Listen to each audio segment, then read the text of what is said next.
What is going on, guys? Predator45H here, and welcome back to my channel, and welcome to some more World of Warships action, where today we're going to be taking a look at a viewer replay submitted by Robertob. We haven't seen anything from him in a while, and he is playing a ranked battle on North in the always awesome Japanese Tier 8 Premium Cruiser, the Atago.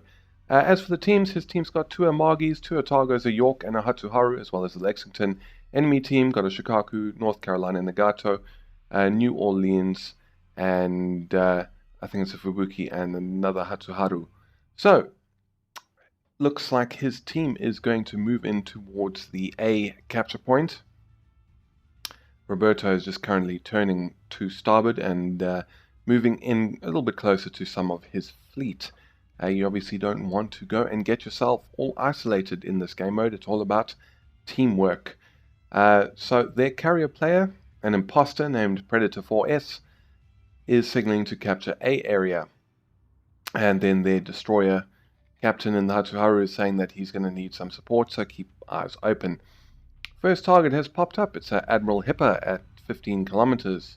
But there's also the New Orleans at 13, so he's going to take the lead and he's going to fire off all of his guns at the American cruiser. Incoming planes, shots going in on the New Orleans, manages 2 hits, about 5 hits in total for a good 6,000 odd damage. Just waiting for everything to be reloaded, and he's going to stagger his shots and fire off another full salvo. Takes a hit there for just under 3,000 damage. Not sure who that was from. Another 6,000 odd damage volley on the New Orleans. Now he might be able to get away with armor piercing here, but he's sticking. Oh no, he is actually switching over to armor piercing, and going to fire all of his guns as they are ready. Going to keep reloading armor piercing, it looks like, and not quite enough lead, so the shells land towards the rear of the New Orleans. Takes some heavy damage. Not sure who fired that. Some more damage. Could be one of the battleships. Who knows? Switching back to high explosive and the enemy carrier player in the Shikaku. I'm not entirely sure what he's doing. I get that you want to kind of be close to the action, because obviously the shorter time for your planes to take off and reach their targets, but being within 13 kilometers seems a little bit reckless.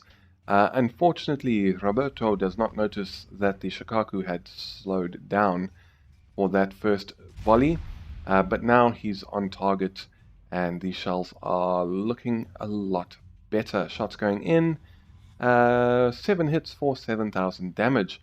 Unfortunately, no fires, but he might have been firing armor piercing there. I actually didn't check what that salvo was initially. So now a salvo of armor piercing is definitely going in, looking to try and see if he can score any of those delicious citadel penetrations on the Shikaku. Unfortunately, RNG says no that time. Might have been because the Shikaku was turning away slightly, but all of his shells seem to land in the water, and he only manages a single hit.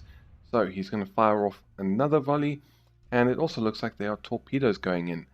Those shots were looking much better. 6 hits, about, again, 6,000 or 7,000 damage. Looks like the Shikaku might take 1 torpedo, possibly 2.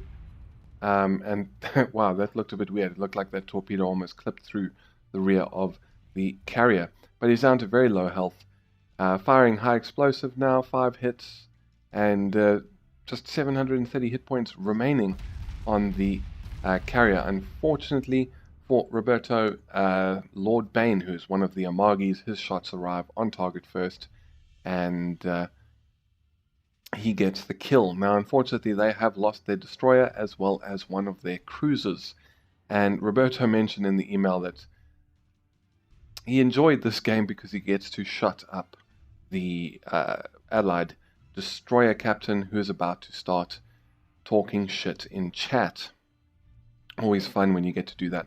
Unfortunately, he sees he's not able to make the turn, so he's put it into reverse, and he's going to have to back off and turn around the old-fashioned way. And there we go. There's that destroyer captain. Atago, it's time to help your team.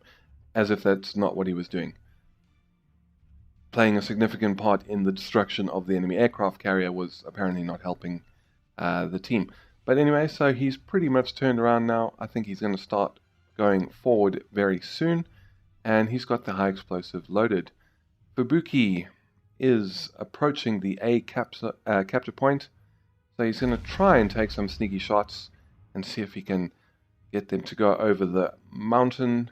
It looks like they did, but obviously when you can't see a destroyer perfectly, you're probably not going to be able to find your mark, and that's pretty much exactly what happens there. So Admiral Hipper at 12. Guns are not pointing in this direction, so we're going to fire off, looks like it was just the front two guns that were ready and on target. Fubuki has now disappeared, but we do know that he is in the A capture point. Manages 2 hits for just over 1,000 damage. And he's now steaming towards the A capture point to go and try and hunt down the destroyer and possibly capture it for his team. Team is leading 280 to 230 right now. Both have lost 2 ships, 1 cruiser on each team, a destroyer on Roberto's team and the carrier on the enemy team. And there goes that destroyer captain sounding off again. Why do I always lost my stars because of these cowards like Atago? Alright then, not sure exactly what he's been doing that has been cowardly. He may not have been in the positions you thought he needed to be, but he's still done his job so far. Admiral Hipper, 5 kilometers, and it looks like he's about to turn broadside. So Roberto is going to fire off a spread of torpedoes. He takes some high explosive fire, presumably, from the Admiral Hipper, which sets him on fire, although it could have been the Hipster secondaries. Now here, slight misplay from him. He shouldn't be sitting broadside onto a German cruiser at this range, and manages 9 hits. They didn't quite get to see how much damage, but now we got the Fubuki, and there's a presumably a Citadel, 7,000 damage. Fubuki is coming around the corner at less than 2 kilometers, so Roberto is going to fire all the torpedoes. Manages a single torpedo hit. No, he's only going to get the 1 torpedo salvo off, but manages 1 on the Hipper and 2 or 1 on the Fubuki, 1 or 2 on the Fubuki. Looks like 2. And that gives him devastating strike, and he gets the kill. So Lord Bane in the Amagi compliments him on his fine torpedo shooting. Unfortunately, because it was a widespread, a second torpedo is not able to find its mark on the Hipster. But he's down to 5,000 hit points, and Roberto's got high explosive loaded, and he's just going to put some high explosive rounds into him. He's managed 50 target hits, but not a single fire yet. And as I say that, he manages to get a fire, and that is his first of the match. Hipster's on 3,000 hit points remaining, but he was hit by a torpedo, so it looks like he had to use his damage control team to put out the flooding. Yeah, you know what I mean. And now the fire is raging, and he has no damage control team to put the fire out. So 177 hit points, and there we go. That's his kill, second kill of the match. So now he is turning back towards the A point. And I think he's going to move in and try and secure it for his team. And there he goes in chat. Now, shut the fuck up, useless destroyer. Which is fair enough. But there was, what was that, the Hatsuharu behind him that was spotted ever so briefly. And you can see he keeps getting spotted as the Hatsuharu moves in and out of its smoke clouds. And there it is at 8.9 kilometers. He's going to try and take a shot, but unfortunately he loses the targeting as soon as he fires. And as a result, most of the guns fire directly into the side of the mountain. So, we're just going to skip ahead now until he has found himself some more action.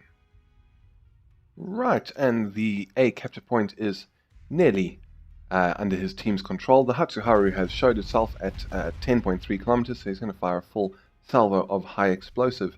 Just gonna watch the shots go in, and the final shot that lands manages to hit the magazine of the Hatsuharu and gives him his 3rd kill of the match, and he captured a base. At this point, one of the dead cruiser captains says, "Help Roberto with the with the destroyer," and then never mind. And here he goes, some more comments directed towards the destroyer captain at the beginning of the match that was being an ass. Probably doesn't see them. He's probably quit the battle But now, got a little bit of a problem. Got a North Carolina at less than 8 kilometers.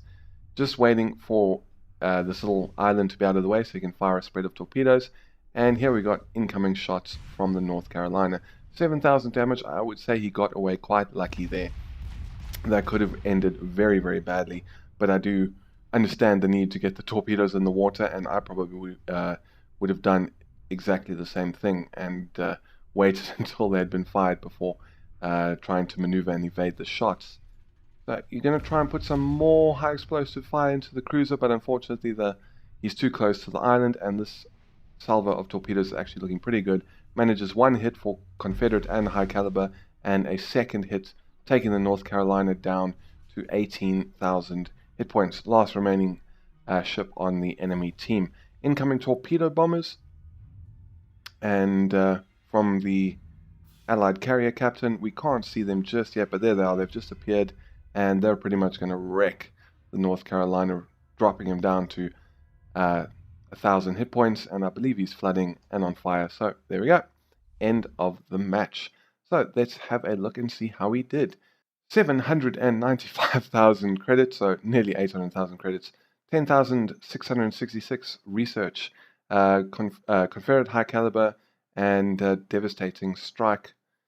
66 target hits, 5 torpedo hits, 3 planes shot down, 3 incapacitations, 3 kills, 1 fire, 5 floodings, capturing a base once, and completing the Sky in Flames mission. As for where he came on the team, no surprise, he came first place with a base XP of 2,843. Lexington in second place with 1,277, and the destroyer that was had so much to say, pretty much last with base XP of 901. Enemy team, Admiral Hipper, base XP of 717, top for their team. As for damage done, 15,416 armor piercing, 40,196 HE, 3,329 from fires, 7,594 from flooding, 41,319 from his torpedo hits, and an additional 2,000 damage from his secondaries, which gives him a very nice total of 109,933 damage. So just missing out on 110,000 damage, but a very good game nonetheless. So that is about it for this replay. Roberto, thank you very much for sending it in. And please remember, if you have an epic, awesome replay in World of Warships, please feel free to submit it to me for a chance to be featured on my channel. Email address is in the description down below of where to send it and what I require from you. But as I said, that is it from me for this video. If you enjoyed, please feel free to hit the thumbs up button down below and consider subscribing for more World of Warships, Armored Warfare, and a few other things that are thrown to the mix from time to time. That is it from me. Thank you very much for stopping by. It's Predator 458 signing off, and I will see you guys next time.